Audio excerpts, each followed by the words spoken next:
Hi guys, welcome back to the Acred Living Room. We're ready for chapter 5 today in Hatchet. When you are finished with today's reading, I'd like for you to again go in and answer those comprehension questions that go along with it, 5 and 6, and then we will be adding in that activity. Hopefully you've been enjoying the book so far. Let's find out what happens with Brian in chapter 5.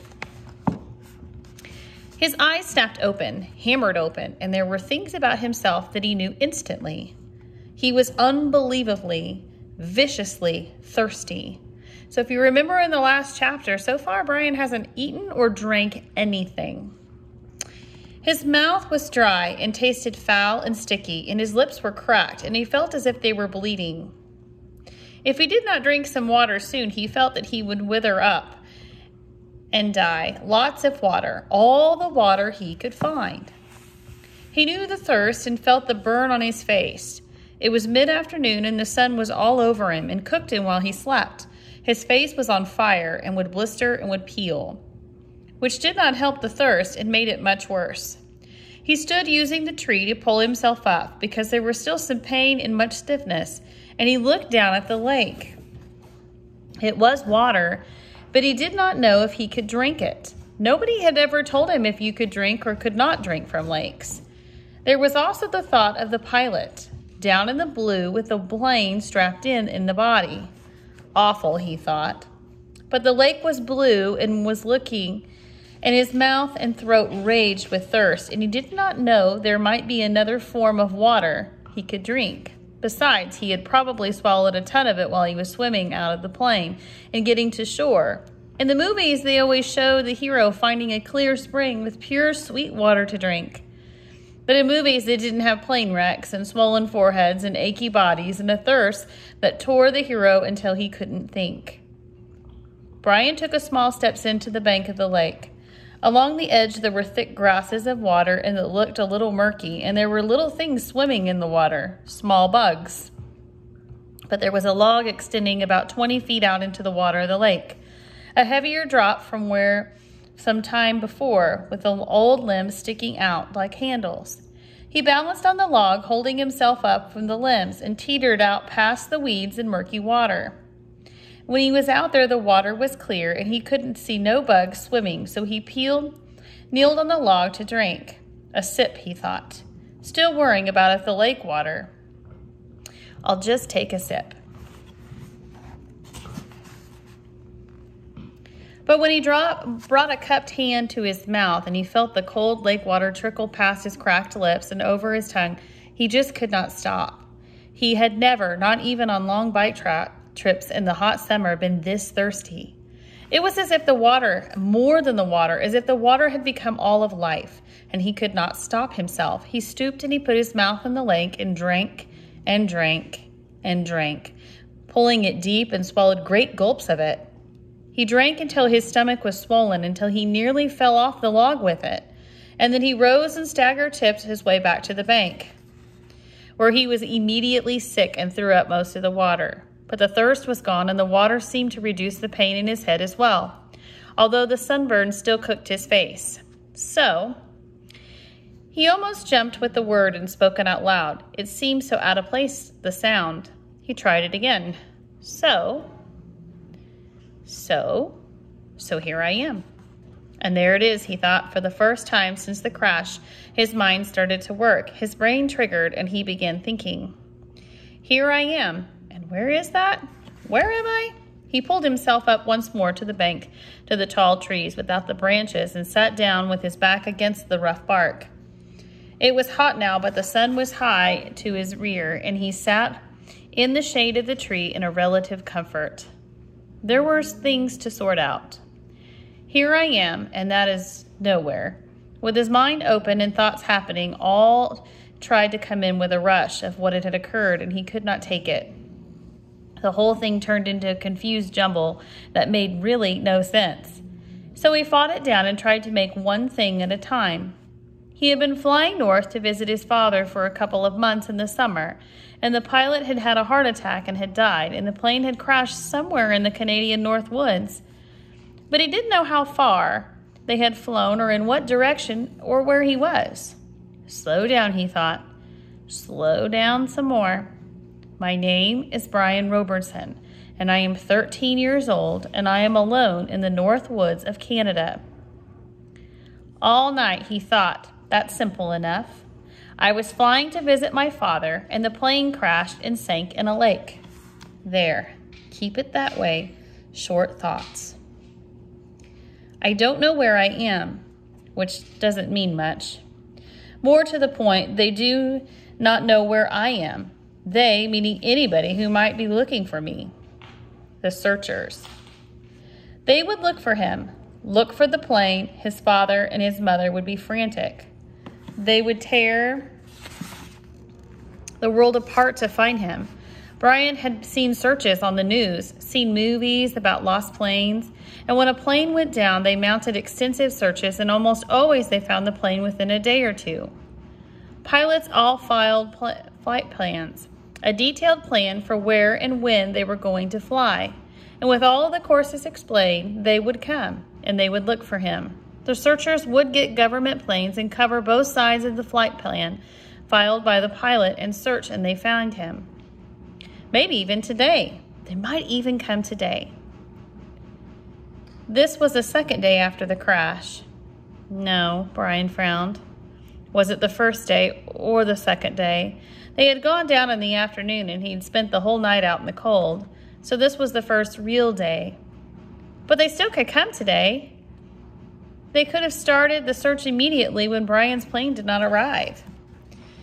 Yeah, they would probably come today. Probably come here with planes and small bush planes with floats, and they could land right here on the lake and pick him up and take him home. Which home? The father home or the mother home? He stopped the thinking. It doesn't matter. Either on his dad or on his way back to his mom. Either way, he would probably home by late night or early morning. Home where he could sit down and eat a large cheese, juicy pizza, or juicy hamburger with tomatoes and double fries and ketchup with a thick chocolate shake. Oh, and there came the hunger. Brian rubbed his stomach. The hunger had been there, but something else, fear, pain, had held it down. Now, with the thought of a burger and the emptiness roared at him. He could not believe the hunger. It never felt this way. The lake water had filled his stomach, but it left him hungry. And now it demanded food. Well, it screamed food. And there he was, he thought, absolutely with nothing to eat. Nothing. What do they do in the movies when they got stranded like this? Oh yes, the hero usually finds some food or a plant that he knew was good to eat and took care of it. Just ate the plant until he was full.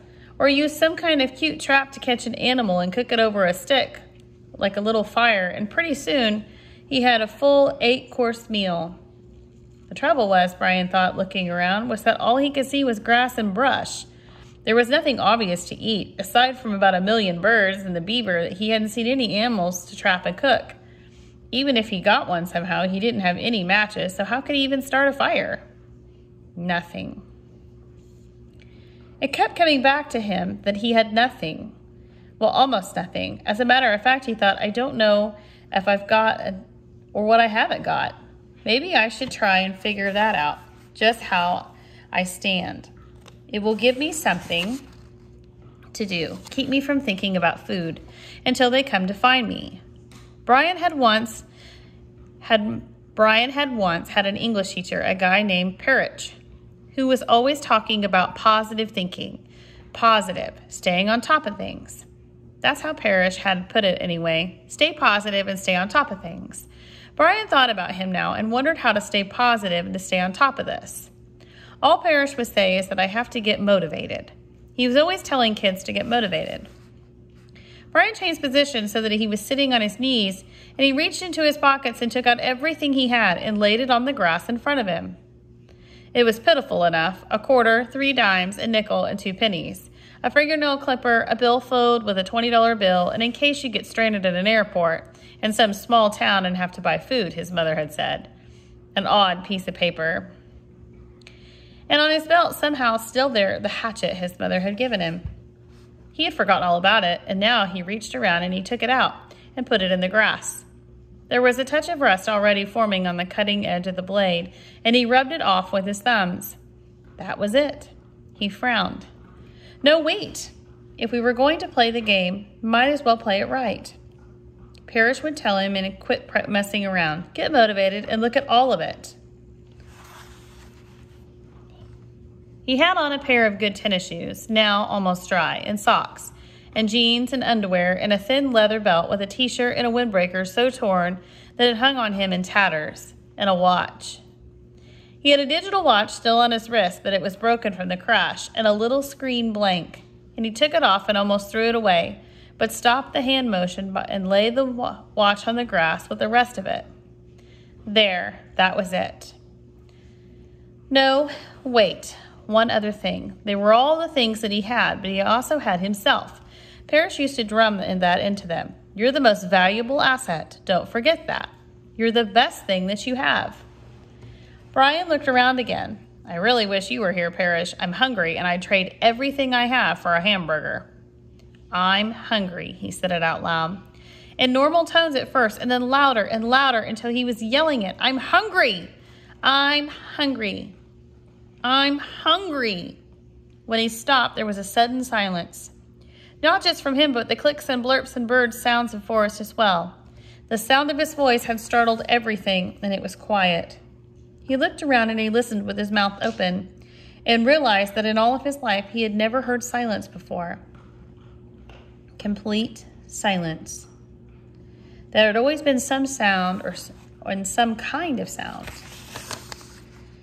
It lasted only a few seconds, but it was so intense that it seemed to become part of him. Nothing. There was no sound, and then the birds started again, and then some kind of buzzing insect, and then the chattering and the cawing, and then soon there was the same background of sound, which left him still hungry. Of course he thought putting the coins and the rest in his pocket with the hatchet in his belt. Of course, if they come at night, and even if they take as long as tomorrow, the hunger is no big thing. People have gone for many days without food, as long as they've got water. Even if they don't come until late afternoon, I'm all right.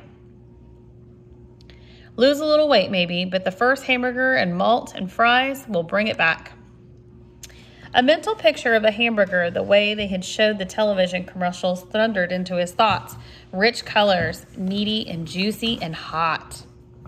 He pushed the picture away, so even if they didn't find him until tomorrow, his thoughts would be all right. He had plenty of water, although he wasn't sure if it was good and clean. He sat down by the tree and had his back against it.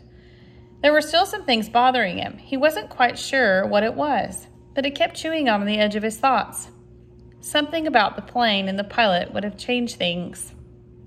Ah, there it was, the moment when the pilot had the heart attack. His right foot had jerked or slowed down on the rudder pedal, and the plane had slewed sideways. What did that mean? Why did that keep coming into his thinking, the way the nudging and the pushing? A means of voice in his thoughts said that they might not be coming for you tonight or even tomorrow.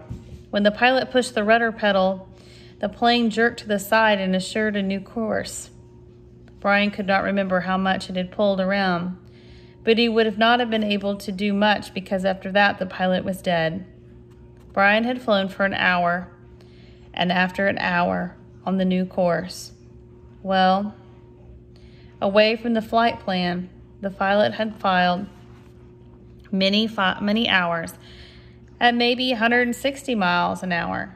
Even if it was only a little off course with that speed and that time, Brian might not be sitting several hundred miles off the side on the recorded flight plan. They would probably search most heavily at first along the flight plan, of course, and then they might go out to the side a little.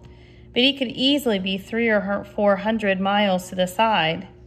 He could not know, and he could not think of how far he might have flown wrong, because he didn't know the original course, and didn't know how much they had pulled sideways. Quite a bit. That's how he remembered it. Quite a jerk to the side. He pulled his head over sharply when the plane had swung around. They might not find him for 2 to 3 days. He felt his heartbeat increase and the fear started. The thought that was there. But he fought it down for a time and pushed it away, and then it exploded out. They might not find him for a long time. And the next thought was there as well. They might not ever find him. And that was panic, and he fought it down and tried to stay positive. They searched hard when the plane went down, and usually many men in planes would go to the side, and they would know that he was off from the flight path, and he talked to the man on the radio. They would know somehow. It would be all right. They would soon find him. Maybe not tomorrow, but soon. Soon. Soon. They would find him soon. Gradually, like the sloshing of his thoughts settled back and the panic was gone. Say they didn't come for 2 days. No, say they didn't come for 3 days. Even push that to 4 days. He could live with that. He could live with that. He didn't want them think about them taking any longer. But say 4 days. He had to do something. He couldn't just sit at the bottom of the tree and stare down at the lake for 4 days. And at nights, he was deep in woods, and he didn't have any matches. He couldn't make a fire. There were large things in the woods. There were wolves, he thought, bears under things. In the dark, he would be in the open here, just sitting at the bottom of the tree. He looked around suddenly and felt the hair on the back of his neck go up. Things might be looking at him right now, waiting for him, waiting for dark, so they could move in and take him. He fingered the hatchet at his belt. It was the only weapon he had, but at least it was something. He had to have some kind of shelter. No, make that more. He had to have some kind of shelter, and he had to have something to eat. He pulled himself up to his feet and jerked the back of his shirt down before the mosquito could get it. He had to do something to help himself. He had to get motivated, he thought, remembering Parrish. Right now, I'm all I've got, and I have to do something.